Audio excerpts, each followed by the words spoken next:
dahil nais namin ipakita kung gaano nga ba kahalaga ang literasiya at iliterasiya sa ating bansa.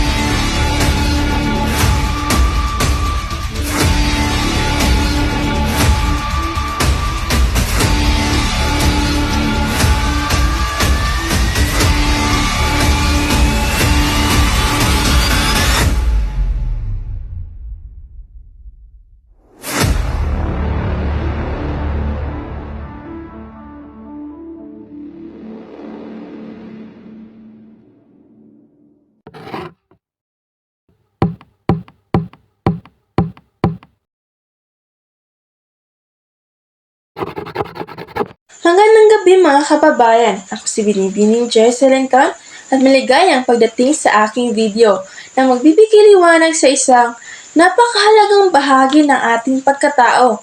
At ito ang ating wika. Ano nga ba ang advokasiyang pangwika? Naiisip niyo ba kung gaano kahalaga ang ating wika? Hindi lang ito basta salita, kundi kaluluwa ng ating pagiging Pilipino. Ngayon, pag-usapan natin ang advokasiyang pangwika. At ano nga ba ito? Simple lang. Ang advokasing pangwika ay ang pagtatanggol, pagpapahalaga at paggamit ng ating sariling wika. Ito ang pagpapakita ng pagmamahal sa ating Filipino at sa iba pang mga katutubong wika sa Pilipinas. Bakit mahalaga ito? Dahil ang wika ang tulay ng ating nakaraan, kasalukuyan at kinabukasan. Ito ang ating boses, ang ating kwento, at ang ating pagkakakilanlan. Ang yaman ng ating wika. Ang Pilipinas ay mayaman sa kultura at kasama dyan ang ating mga wika. Ang Filipino ang ating pambansang wika na nakabatay sa Tagalog. Pero hindi lang yan.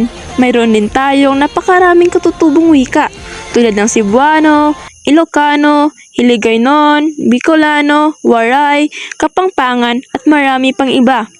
Bawat isa ay may sariling ganda at yaman.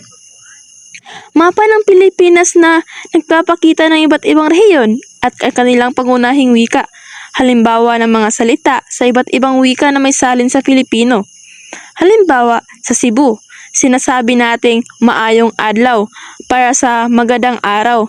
Sa Ilocos na imbag nga adlaw. Ang mga salita, ito ay hindi lang pabati kundi bahagi ng ating pagkatao. Kapag ginagamit natin ang ating wika, pinagyayaman natin ang ating kultura. Ipinapakita natin na buo ang ating pagkatao at mayroon tayong sariling tatak. Ang ating wika rin ang ginagamit ng ating mga bayani para ipahayag ang kanilang pagmamahal sa bayan. Sina Dr. Jose Rizal, Andres Bonifacio at marami pa ay gumagamit ng wika upang gisingin ang diwa ng pagiging Pilipino. Kaya naman, ang wika ay hindi lang para sa eskwelahan, ito ay para sa ating puso at kaluluwa. Mga hamon at solusyon. Sa kabila ng lahat ng ganda at yaman ng ating wika, mayroon din tayong mga hamon. Minsan, mas gusto natin gumamit ng ibang wika, tulad ng Ingles. Minsan, kinakahiya pa natin ng ating sariling wika. Ito ang tinatawag nating colonial mentality, kung saan mas pinapaboran natin ng mga banyaga kaysa sa atin. Mga sitwasyon kung saan mas ginagamit ang Ingles o mga tao na tila nahihiya magsalita ng Filipino. Mga tao na proud na nag-uusap sa Filipino.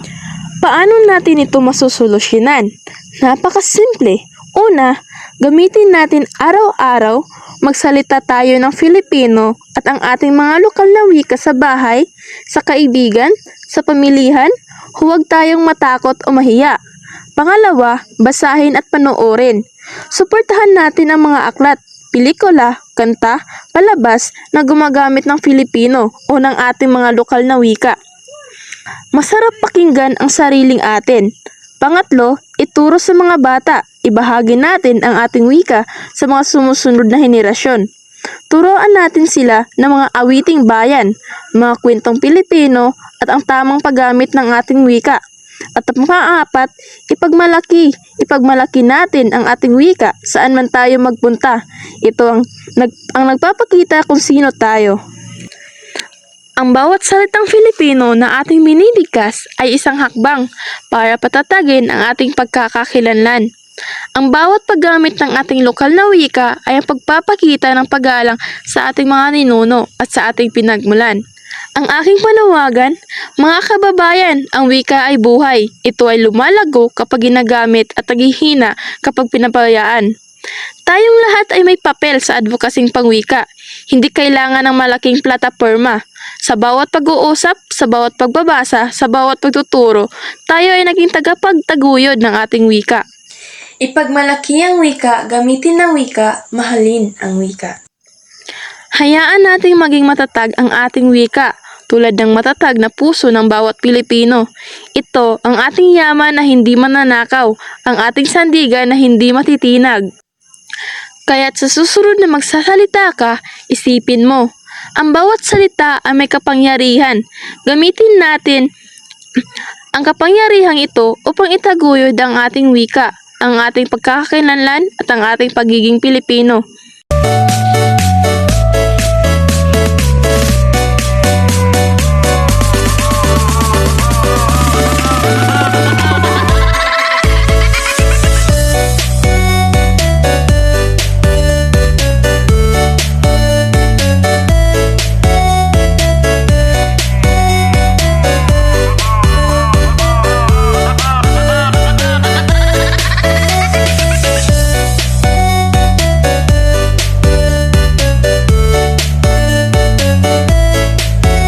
Wika natin, pagkakilanlan natin.